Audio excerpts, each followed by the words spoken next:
Political Science and Geography live classes available for 12th students. Advantages of my online courses. Live classes, 100 plus recorded videos. Conceptual note. Download Real Concept Institute app from Google Play Store. WhatsApp and call us 9899382196. Also check out Vivek Era on social media. नमस्कार प्यारे बच्चों, स्वागत है आप सभी का हमारे YouTube channel पे। आज हम करने वाले हैं 12th पॉलिटिकल साइंस का एक बिल्कुल फ्रेश टॉपिक जो कि इस साल बेटा आपके सिलेबस में ऐड हुआ है और उसका नाम है Deendayal Upadhyay and integral humanism, DDU। इस शब्द को बेटा आपने पहले भी सुना होगा हमारी वीडियोस में, DDU, दीनदयाल उपाध्याय। तो चलिए बेटा हम लोग करते हैं स्टार्ट। सबसे पहला पॉइंट बेटा हमारा क्या आता है, Pandit Deendayal Upadhyaya was a philosopher. वो एक फिलोसफर थे, सोशियोलॉजिस्ट, इकोनॉमिस्ट एंड पॉलिटिशियन। ठीक है।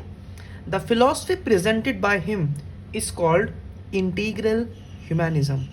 समझे बेटा, उनके द्वारा बेटा दी गई फिलोसफी को बेटा हम लोग बोलते हैं integral humanism, which was intended to present an indigenous socio-economic model in which human being remains at center of development। भाई इनके द्वारा दी गई फिलॉसफी में जो है बेटा वो सामाजिक और आर्थिक एक तरीके के बताई गई बेटा, जिसमें बेटा एक ह्यूमन बीइंग यानी कि इंसान की ऑल ओवर डेवलपमेंट का इंसान एक केंद्र बिंदु था कि एक ह्यूमन बीइंग को कैसे सोशली और इकोनॉमिकली डेवलप कर सकते हैं।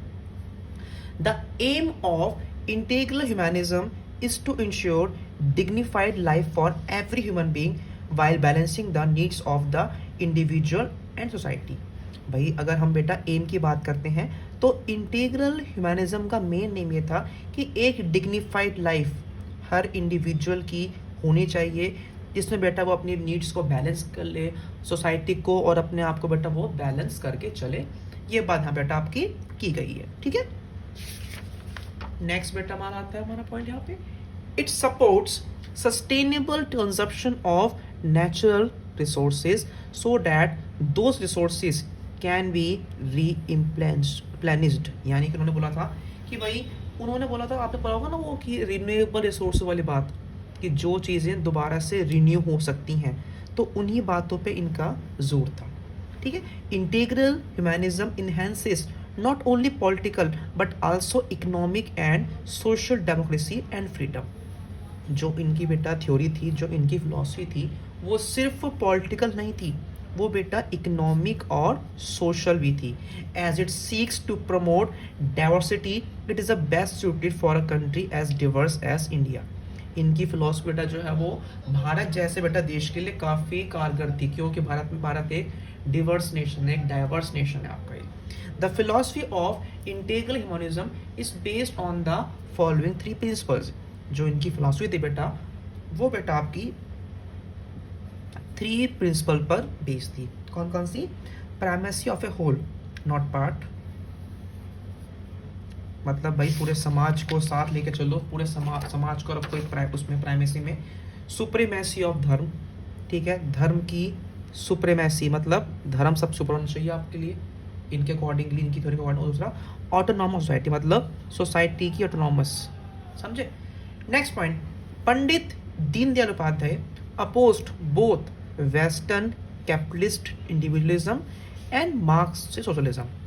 इनको दोनों ही चीज़ें पसंद नहीं थी, चाहे वो आप वेस्टर्न कैपिटलिस्ट की बात करो, चाहे बेटा आप मार्क्स सोशलिज्म की बात करो। According to Deendayal Upadhyay, capitalist and socialist ideologies only consider the needs of human body and mind, so they are based on materialistic purpose, whereas spiritual development is equally considered important for the complete development। ये कहते हैं कि जो western ideology है बेटा ये सिर्फ इंसान के शरीर और उसके दिमाग की डेवलप करती हैं उसको, लेकिन ये चीज़ें जो होती हैं बेटा ये आपकी ऑल ओवर डेवलपमेंट को नहीं करती हैं। उन्हीं के द्वारा बोला गया था कि उन्होंने बोला था कि भाई वो स्पिरिचुअली डेवलपमेंट की बात करना चाहती हैं। ठीक है। Which is missing in both. ठीक है। उन्होंने बोला था कि भाई आपकी जो वेस्टर्न थॉट्स हैं उसमें आपकी ये स्पिरिचुअल मिसिंग है, स्पिरिचुअल डेवलपमेंट मिसिंग थी आपकी ये। Basin his philosophy on the internal conscience, pure human soul would be called Chitti. Deen Dayal Upadhyay emphasized a classless and conflict-free system. ठीक है, उनकी एक इच्छा थी या उनका मानना था कि जो सोसाइटी होती है वो आपकी should be classless, it should be casteless and conflict free, उसमें कन्फ्लिक्ट आपका किसी प्रकार का नहीं होना चाहिए। ठीक है बच्चों, तो बेटा एक टॉपिक है बेटा छोटा सा आपका ये, जो आप इस बार आपके सिलेबस में ऐड हुआ है और आपको थोड़ा सा बेटा वो पढ़ना है। आपको अगर यहाँ से बेटा सवाल पूछे तो पूछ सकते हैं कि name the philosophy given by Deendayal Upadhyay, या फिलॉसफी का नाम देंगे, पूछें किसने दिया आपको। तो इस टॉपिक को आपको एक एक पॉइंट टू पॉइंट आपको बेटा लाइन टू लाइन आपको वहाँ पे पढ़ना है। ठीक है,